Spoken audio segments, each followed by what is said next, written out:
Olá, pessoal. Vamos então resolver a questão 56, né, da prova da Unicamp de 2021.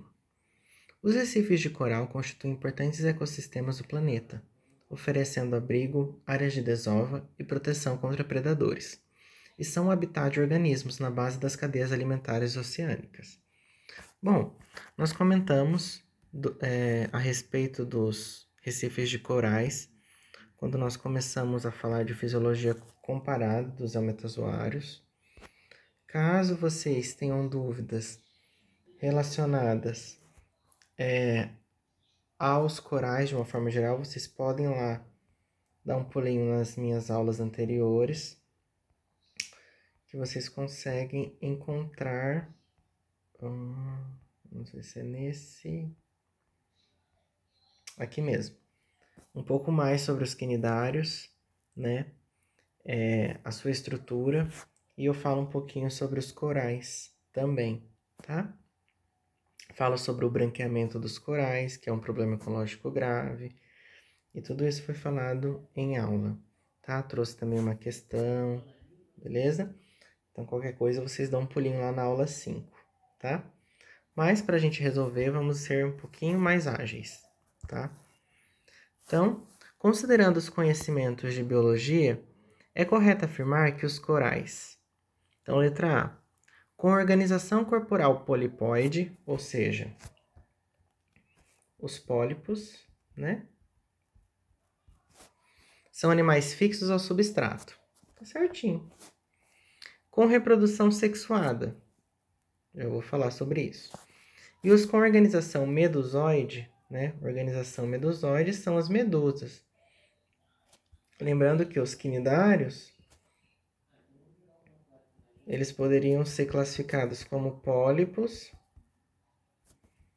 ou como medusas. Vamos lembrar rapidinho um pouco sobre a reprodução dos quinidários, né? A gente tinha inicialmente uma medusa. E as medusas, elas liberam gametas na água.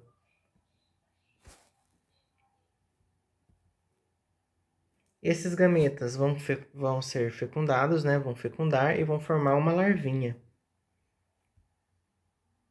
que fica na água, né? Nadando. Até que essa larvinha se fixa em um substrato. E o que ela vai formar? Um pólipo. Né? Então, essa larva fixa no substrato e forma um pólipo. Então, olha só, uma medusa originou um pólipo.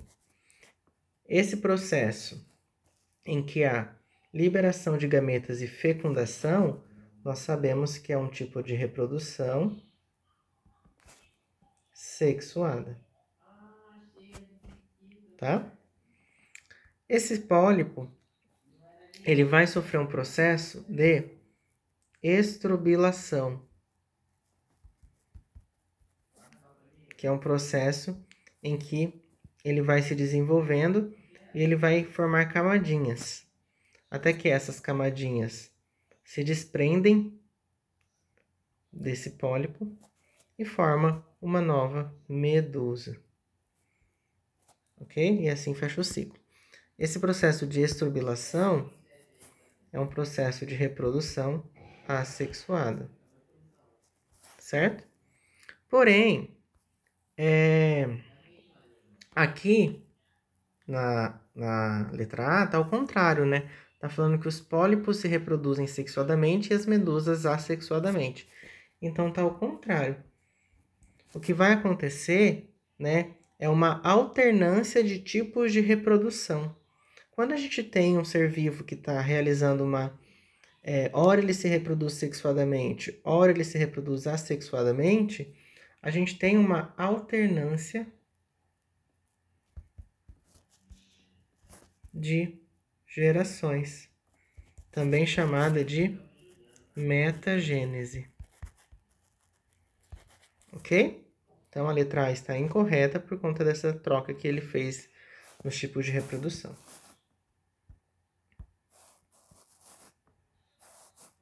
Letra B. Tem vários tentáculos junto à boca. compostos por quinidoblastos, os quais são células dotadas de flagelos. Só que a gente já sabe que está errado, né? Os flagelos, eles não vão auxiliar na movimentação da água, ok? Para favorecer a filtração de alimento e trocas gasosas. Vamos dar uma relembradinha no quinidoblasto, lá da nossa aula? O quinidoblasto é uma célula que está relacionada com a defesa do quinidário, né? É uma célula que produz substância urticante, tá? Então, nós temos aqui o quinidócito, né, na verdade. O quinidócito é uma célula que ela tem realmente um filamento, mas a gente não chama ele de flagelo, tá? Que é o nematocisto. E esse quinidócito, ele vai produzir uma substância urticante. Então, está mais relacionada com a defesa do animal, ok? Então, está mais relacionada com a defesa do que com a questão do alimento, né? Alimento até que ele pode estar auxiliando, né? Já que ele pode se defender e quando ele gera essa substância urticante, ele pode causar um dano naquela partícula, naquele outro animal que tentou prejudicar ele e acaba que pode ajudar na alimentação, certo? Mas não é uma forma de filtração, tá? Quem filtra é o coanócito. Coanócito. Que está lá presente nos poríferos, ok? E não nos quinidários. E não está relacionado também com trocas gasosas, ok? Está mais relacionada, como eu falei, com a defesa do quinidário. Letra C. Então, a letra B está incorreta. Letra C. São animais triblásticos. Opa, já tá errado aqui. Por quê? Vamos dar uma relembradinha rápida. Deixa eu apagar essa parte aqui. Excluir. Os quinidários, eles são seres diblásticos, ok? Eles não são triblásticos. Quem que vai ser triblástico? A partir de plateumintos. Os plateumintos são triblásticos e acelomados. Os nemateumintos são triblásticos e pseudocelomados. E daqui para frente, então, anelídeos, moluscos, artrópodes, equinodermos e cordados são triblásticos e celomados. Então, os quinidários, eles são diblásticos, ok? Não são triblásticos. Então, tá errado a letra C. Pois em sua fase embrionária distingue-se 3 folhetos. Não, eles não têm a mesoderma. Eles só têm a endoderma e a ectoderma, ok? Letra D. Tem duas superfícies epiteliais, a epiderme, que reveste externamente o animal, e a gastroderme, que delimita a cavidade gastrovascular. Entre elas encontram células pertencentes à mesogleia. Isso mesmo, a letra D está correta. Vamos voltar lá na nossa aula 5. Aqui na nossa aula 5 a gente estuda exatamente isso, ó. Então aqui os quinidários, eles têm uma epiderme, que é externa, né? E é formada por